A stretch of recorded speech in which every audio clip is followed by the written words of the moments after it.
എന്തായാലും ഈ പാപ്പൻ എന്ന് പറയുന്ന സിനിമയാണ് നമുക്കിപ്പോൾ ആഘോഷിക്കാനുള്ളത് അല്ലേ? കാരണം ഒരുപാട് ആൾക്കാർക്ക് ഇഷ്ടപ്പെട്ട ഒരു സിനിമ ക്യാരക്ടറൊക്കെയാണ്. അപ്പോൾ ആ ഒരു സിനിമയുടെ വിശേഷങ്ങൾ പറയും. അതിലേക്കും വന്നത് അൺഎക്സ്പെക്റ്റഡ് ആയിട്ട് വന്നതാണോ, അതെയോ കുറെ ഓഡിഷൻ അല്ലെങ്കിൽ അങ്ങനെ ആരെങ്കിലും പോയി കണ്ട് അങ്ങനെയൊക്കെ എങ്ങനെയാണ് എത്തിപ്പെട്ടത്? ഞാൻ എൻ്റെ സെക്കൻഡ് മൂവി കംഫു മാസ്റ്റർ ആണ്, ഏപ്രിൽ ഷൈൻസ് ആണ്. അപ്പൊ അത് കഴിഞ്ഞിട്ട് ഉടനെ ലോക്ക്ഡൗൺ ആയി. ലോക്ക്ഡൗൺ ആകുമ്പോൾ ഒരു ഡൗൺ ടൈം ആണല്ലോ എല്ലാവർക്കും. അപ്പോൾ 1 year ഞാൻ വീട്ടിൽ തന്നെയായിരുന്നു. പ്ലസ് എനിക്ക് കുറെ ഇഞ്ചുറീസ് ഉണ്ടായിരുന്നു ഫ്രം ദി മാർഷൽ ആർട്സ്. അപ്പോൾ എനിക്ക് it worked favourably for me. ഞാൻ അപ്പോൾ ആ റെസ്റ്റ് ടൈം ആയിട്ട് അതെ ആ സമയത്താണ് ആ ലോക്ക്ഡൗൺ ലിഫ്റ്റ് ചെയ്ത് കഴിഞ്ഞ ഉടനെയാണ് എന്നെ പ്രൊഡ്യൂസർ സാർ വിളിക്കുന്നത്, ഡേവിഡ് സാർ വിളിക്കുന്നത്.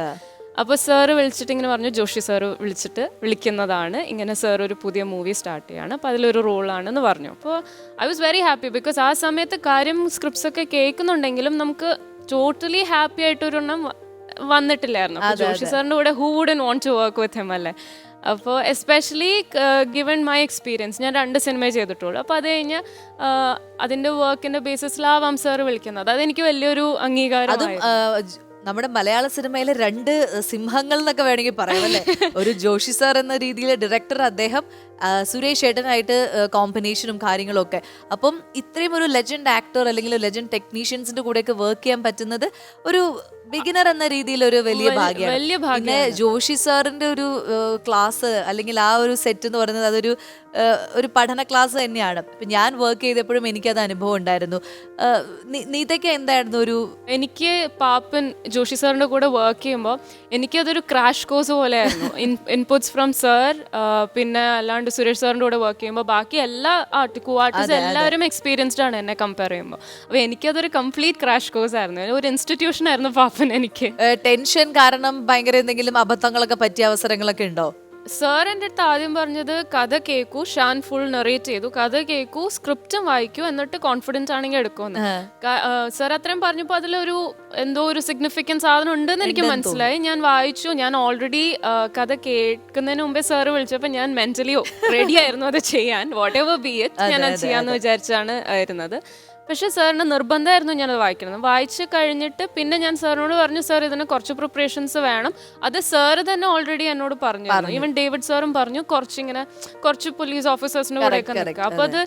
അപ്പോൾ ഞാൻ I got an opportunity to meet with Ajita Begum ma'am.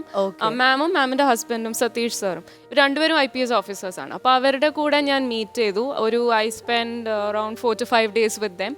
അപ്പോൾ ഇവർ ഹസ്ബൻഡ് ആൻഡ് വൈഫ് ആയതുകൊണ്ട് ഇവരുടെ വീട്ടിലും എനിക്കൊന്ന് പോയി മീറ്റ് ചെയ്യാൻ, അവരുടെ പെരുമാറ്റം എങ്ങനെയാണ്, പിന്നെ എപ്പോഴും ഒരു പോലീസ് ഓഫീസർ എന്ന് പറയുമ്പോൾ നമ്മൾ സ്റ്റേഷനിലെ കഥ മാത്രമല്ലല്ലോ കാണിക്കോ, അവർക്കൊരു പേഴ്സണൽ ലൈഫ് ഉണ്ട്. അതിൽ ചിലപ്പോൾ അവർ ഇതേപോലെ ഭയങ്കര സ്ട്രിക്റ്റ് ഒന്നും ആയിരിക്കില്ല, ഒരുപാട് തമാശയൊക്കെ പറയുന്ന പോലീസ് ഓഫീസേഴ്സ്. അപ്പൊ ഈ ക്യാരക്ടറിന് അത് ആവശ്യമുണ്ടായിരുന്നു. ഔട്ട്സൈഡ് ഓഫ് വർക്ക് എങ്ങനെയാണ്, ഒരു ഫാമിലി ബാക്ക്ഗ്രൗണ്ടും ഉണ്ട് ഇതിന് പാരലി. അപ്പോൾ I thought that was A good option. അങ്ങനെ ഞാൻ മാമിനെ മീറ്റ് ചെയ്തു. എൻ്റെ സൈഡിൽ നിന്നൊരു പ്രിപ്പറേഷൻ അതായിരുന്നു. പക്ഷെ അത് മാത്രം പോരായിരുന്നു. ഓൺ സെറ്റ് നമ്മൾ പെർഫോം ചെയ്യുമ്പോൾ അതൊരു ഡിഫറൻസ് സാധനമാണ്. അപ്പോൾ സാറും പിന്നെ അതുപോലെ സുരേഷ് സാറ് ഹെൽപ്പ് ചെയ്തു, നന്ദു ചേട്ടൻ, ടിനി ചേട്ടൻ എല്ലാം. എനിക്ക് ഏറ്റവും ഓർമ്മയുള്ളത് സുരേഷ് സാറായിട്ട് ആദ്യമായിട്ട് അച്ഛനെ കാണുന്ന ഒരു സീനുണ്ട്. അത് എടുത്തപ്പോൾ ലാസ്റ്റ് മിനിറ്റ്, അതും കുറേ ഈ ഡിപ്പാർട്ട്മെന്റ് യൂസ് ചെയ്യുന്ന കുറേ ടെക്നിക്കൽ ടേംസ് ഒക്കെ ഉണ്ട്. അപ്പൊ അത് ലാസ്റ്റ് മിനിറ്റ് എനിക്ക് കൊണ്ടുവന്ന് തന്നു. അത് ഓൾറെഡി സാറായിട്ടുള്ള അതൊരു ഇമ്പോർട്ടൻറ്റ് സീൻ, അതിന്റെ ടെൻഷനും ഉണ്ടായിരുന്നു. അതെനിക്കൊരു ചാലഞ്ച് ആയിരുന്നു. അത് ഞാൻ മറന്നുപോയി. ലാസ്റ്റ് മിനിറ്റ് തന്നത് പെട്ടെന്ന് അത്രയും രജിസ്റ്റർ ആയില്ല. അത് ചെയ്തപ്പോൾ ഐ ടോട്ടലി ലോസ്റ്റ് ഇറ്റ്. എന്നിട്ട് ഞാൻ എന്ന് പറഞ്ഞിട്ട് ടേബിളൊക്കെ അടിച്ചു. പക്ഷെ ഞാൻ മറന്നുപോയി ഇത്രയും പേര് അവിടെ ഉണ്ടായിരുന്നു. അതെന്നിട്ട് അവർ ക്യാമറയിൽ ക്യാപ്ചർ ചെയ്തു. അതാണ് ഏറ്റവും ഞാൻ മറന്നുപോയി, എനിക്ക് ഇത്തിരി ഇതായി പോയ ഒരു സീൻ. ഗോകുലിന്റെ കൂടെ ഉള്ള ഒരു കോമ്പിനേഷൻ ഒക്കെ ഉണ്ടായിരുന്നല്ലോ.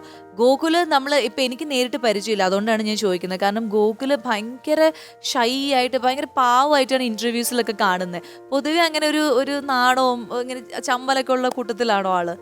ഗോകുലിലൂടെ എനിക്ക് കുറേ കോമ്പിനേഷൻസ് ഉണ്ടായിരുന്നില്ല. ഞാൻ പിന്നെയും ഗോകുലിനെ കൂടുതൽ അറിയുന്നത് പ്രൊമോഷൻസ് ഒക്കെ ആയപ്പോഴാണ്, മൂവി കഴിഞ്ഞിട്ടുള്ള ടൈമിലാണ്. പക്ഷെ ഗോകുൽ പൊതുവെ അങ്ങനെയാണ്, കുറച്ച് സൈലന്റും കുറച്ച് ഒതുങ്ങിയ ആളാണ്. പക്ഷെ മൈക്ക് കയ്യിൽ കെട്ടിക്കഴിഞ്ഞാൽ സത്യം പറഞ്ഞാൽ അങ്ങനെയല്ല. I think he speaks really well. പക്ഷെ ഗോകുൽ അങ്ങനെ എനിക്ക് ഇങ്ങനെ ഒരു ഒതുക്കമുണ്ട് ആൾക്ക്. I don't think he has that thing in him. Joshi സാറിന്റെ ഇനിയൊരു കഥാപാത്രം ഇങ്ങനെ നീതയെ തേടി വരികയാണെങ്കിൽ, പക്ഷെ ഇത്രയും ഈ ഒരു ക്യാരക്ടറിന്റെ അത്രയും ഇമ്പോർട്ടൻസ് ഇല്ല ആ സിനിമയിൽ എന്ന് തന്നെ വിചാരിക്കുക, എന്നാലും ജോഷി സാർ വിളിച്ചിട്ട് ഒരു കഥാപാത്രത്തിന് വിളിച്ചു കഴിഞ്ഞാൽ യെസ് പറയോ അതോ എന്റെ ക്യാരക്ടർ കുറച്ചുകൂടി ഇല്ലാത്തതുകൊണ്ട് നോ പറയോ? തീർച്ചയായും യെസ് പറയും, അതൊരു ക്വസ്റ്റ്യനേ അല്ല. ബിക്കോസ് എനിക്ക് സാറിന്റെ കൂടെ വർക്ക് ചെയ്ത് മതിയായില്ല. പാപ്പൻ കാര്യം ത്രൂ ഔട്ട് ദ ജേർണി എനിക്ക് ചാലഞ്ച് ആയിരുന്നു, ടെൻഷൻ ആയിരുന്നു. അപ്പോൾ എനിക്ക് പെട്ടെന്ന് കഴിഞ്ഞപ്പോൾ അത് തീർന്നു പോയ പോലെ തോന്നി. So I really want work with him more. അതെ അതെ. അപ്പോൾ ആ ഒരു അവസരം എത്രയും പെട്ടെന്ന് കിട്ടട്ടെ എന്ന് ഞാൻ ആശംസിക്കുകയാണ്.